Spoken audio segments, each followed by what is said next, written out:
नमस्कार दोस्तों, आप सभी का स्वागत है आप सभी के चैनल सरस्वती एकेडमी में रिलेटेड टू आर्ट स्टडी। तो इसमें हम मौर्यकालीन चित्रकला पढ़ रहे थे। इससे पहले मैंने 2-3 वीडियोज़ में अपनी दूसरी नोटबुक से नोट्स आपको एक्सप्लेन किए हैं।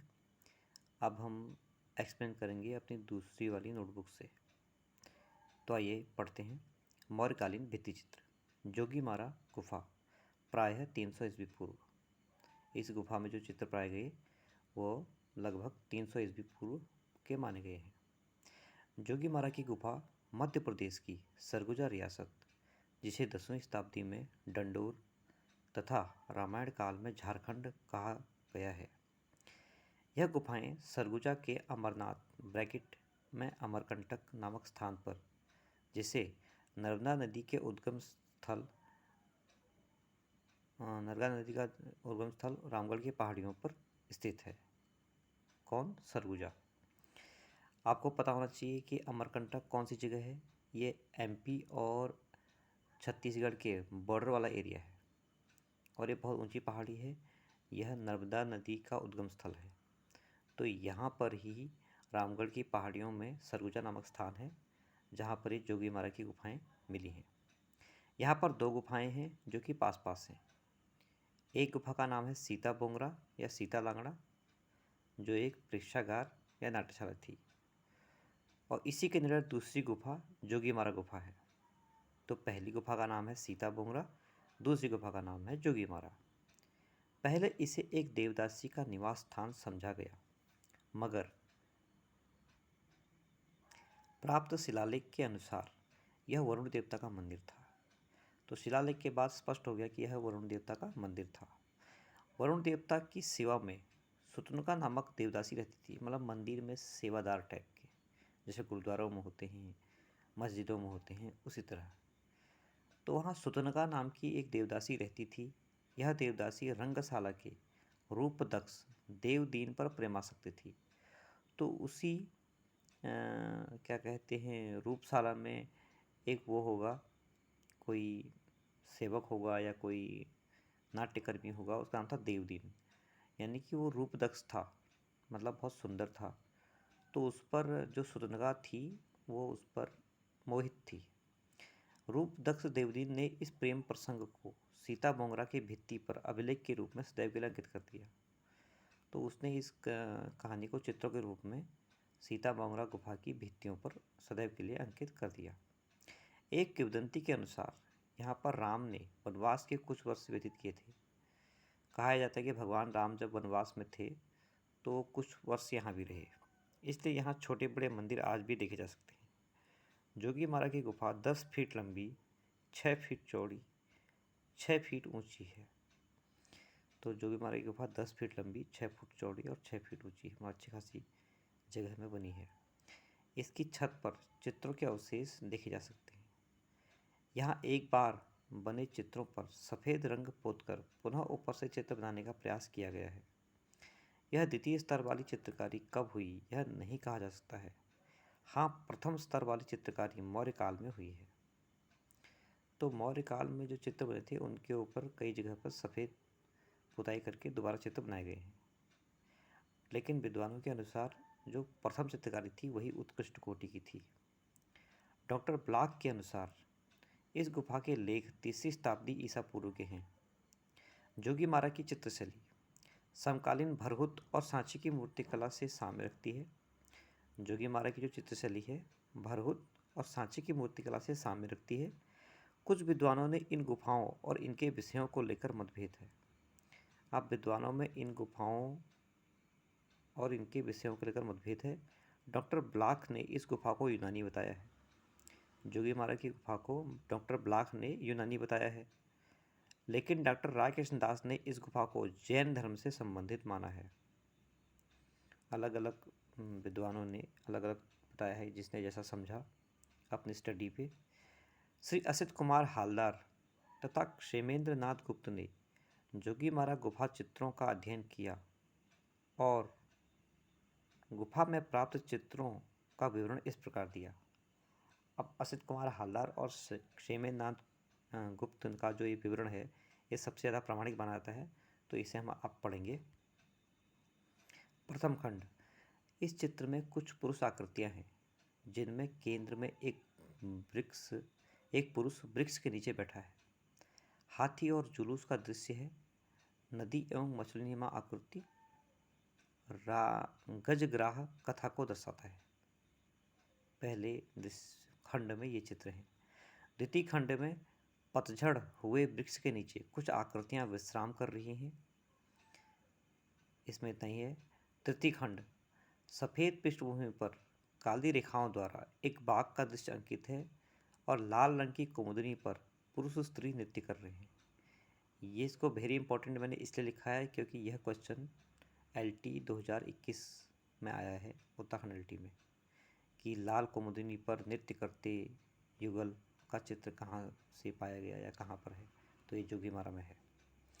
चतुर्थ खंड में छोटे बौने अंकित हैं और एक की सर चौंच युक्त बनाए गए हैं। छोटे बौने हैं जिसमें कि एक कोई चौंच टाइप का बनाया गया है सर पर। बौनों का अंकन भारतीय चित्रों में अपना पृथक महत्व रखता है।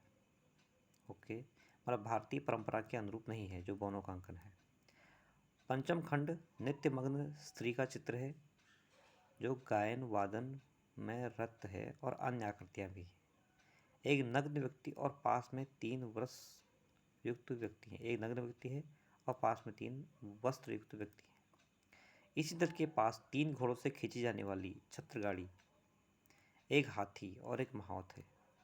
पंचम खंड में जो प्रथम नित्य मग्न स्त्रियों का चित्र है उसी के पास में 3 घोड़ों से खींची जाने वाली छत्र गाड़ी, साथ में हाथी और महावत का चित्र है। एक घर, चैत्य और साथ में हाथी का चित्र भी है। सप्तम खंड। जो सातवां खंड है, सातवें खंड के चित्रों को 2 भागों में बांटा है विद्वानों ने। इस प्रकार हालदार ने जोगीमारा में 8 चित्रों का वर्णन दिया है। इस खंड के चित्रों में ग्रीक रथों के समान भवन बनाए गए हैं। श्री पर्सी ब्राउन के अनुसार इन चित्रों के किनारे पर अनेक प्रकार के आले बने हुए हैं जिनमें मकर, मछलियाँ तथा अन्य जीव जंतुओं का अंकन है। इस पैनल के आधे भाग में एक नग्न पुरुषाकृति बैठी बनाई गई है और 3 वस्त्रधारी पुरुष और 2 अन्य आकृतियां बैठी मुद्राओं में हैं। यहाँ भी एक मकान, चैत्य, घोड़ों सहित रथ और हाथी सहित महावत का चित्र है। इस पैनल के दूसरे आधे भाग में इसी प्रकार की आकृतियां हैं। जोगीमारा की विशेषताएं। यहाँ के चित्रों में बौनों जैसी आकृतियाँ एक और 3 खड़ी आकृतियाँ बनाई गई हैं जो सांची भारहूत से मिलती जुलती हैं। विंसेंट स्मिथ ने इसे प्रथम शताब्दी ईस्वी पूर्व का माना है। जोगीमारा की गुफाओं में प्रायः सफ़ेद खड़िया, हिरौंजी, लाल, काले तथा हरे मैरोबालन फल से तैयार किया रंग का प्रयोग किया गया है। चित्रों का कोई सपाट धरातल नहीं है, मतलब हल्का खुरदरा या उबड़ खाबड़ धरातल है। मूल चित्र दबे होने से यहाँ के असली सौंदर्य का आनंद प्राप्त नहीं हो पाया है। मूल चित्र दबे रह गए हैं क्योंकि ऊपर से पुताई हो गई, तो असली जो आनंद है, जो अजंता में मिलता है, वो यहाँ प्राप्त नहीं हो पाया है। संयोजन में सम्मुख नियम का निर्वाह किया गया है। चित्र बड़े ही सुंदर हैं। तो इस नोटबुक में तो मौर्य काल से रिलेटिव इतना ही है और हम दूसरी नोटबुक एक और है मेरे पास, उससे पढ़ते हैं और देखते हैं कि उसमें क्या क्या चीज़ें दी गई हैं।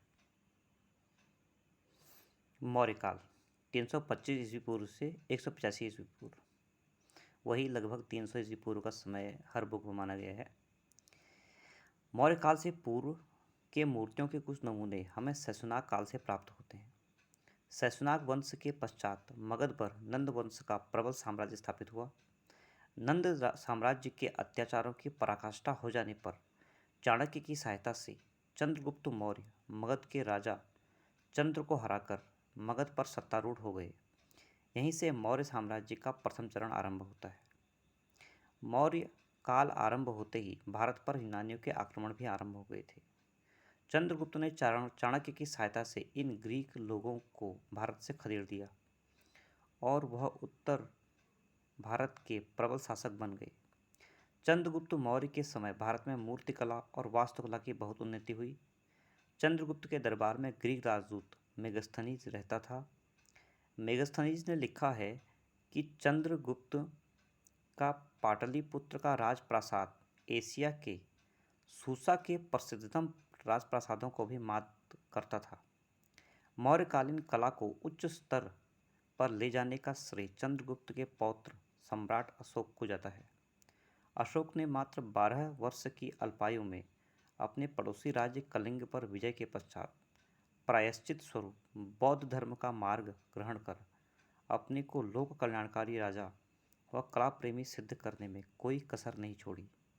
अशोक ने अपने शासन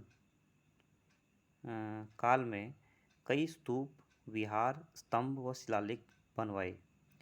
अशोक की लोक कल्याणकारी भावना इन शिलालेखों के रूप में व्यक्त होती है जिन पर बुद्ध के उपदेशों को खुदवाया गया। अशोककालीन स्तंभ कला। सम्राट अशोक के समय की कला के उत्कृष्टतम नमूने हमें विशाल स्तंभों के रूप में मिलते हैं। संसार की श्रेष्ठतम मूर्तियों के रूप में इनका नाम है, जैसे सारनाथ का सिंह स्तंभ, जिसे स्वतंत्र भारत की महामुद्रा के रूप में ग्रहण किया गया है। मौर्य कला की सर्वश्रेष्ठ कृति यह मानी जा सकती है। सम्राट अशोक द्वारा बनाए गए लगभग 17 स्तंभों का पता चला है।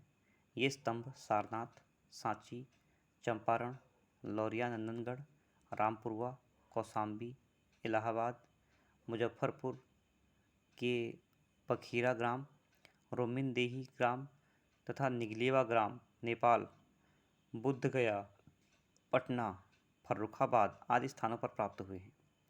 वस्तुतः भारत में स्तंभों का प्रचार वैदिक काल से माना जाता है, परंतु मौर्य काल से पूर्व के कुछ स्तंभ हमें अवश्य मिलते हैं।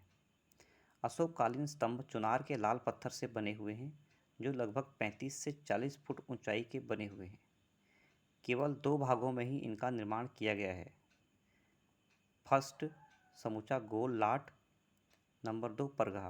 परघा मीन्स ऊपर का मेन डेकोरेटिव पार्ट, जिसमें कि शेर, बैल, हाथी और घोड़ा, नहीं, शेर, बैल, हाथी और घोड़ा, हाँ, ये 4 पशुओं के बारी बारी से दिखाए गए हैं, जिनके शिरोभाग में सिंह, गज, वृषभ और घोड़ा भी है। घोड़ा लिखा हम भूल गए हैं। तो आदि पशुओं की मूर्तियां हैं। इस संपूर्ण स्तंभ पर ऐसी चमकदार पॉलिश अथवा ओप किया गया है जो आज भी नया प्रतीत होता है। यह ओप या पॉलिश मौर्यकालीन मूर्तिकला की एक विलक्षणता है। तो कभी भी क्वेश्चन आ सकता है कि ओप या पॉलिश किस काल की मूर्तिकला की विलक्षणता है, तो यह मौर्य काल की विलक्षणता है। मौर्यकालीन कृतियों के बाद की कृतियों पर यह ओप नहीं दिखाया जाता और बाद की कृतियों पर नहीं दिखाया जाता, यानी कि कुछ स्पेशल कारीगर ही इसको करना जानते होंगे और बहुत मेहनत लगती होगी, सीधी सी बात है।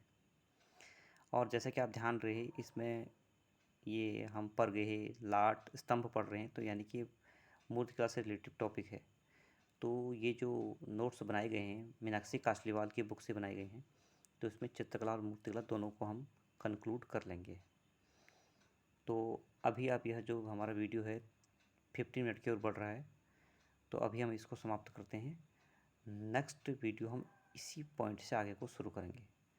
तब तक के लिए अपना ख्याल रखिए, और अगर आपको ये वीडियो इन्फॉर्मेटिव लगा तो प्लीज़ इसको लाइक कीजिए, कमेंट कीजिए और अपने सजेशन दीजिए। धन्यवाद।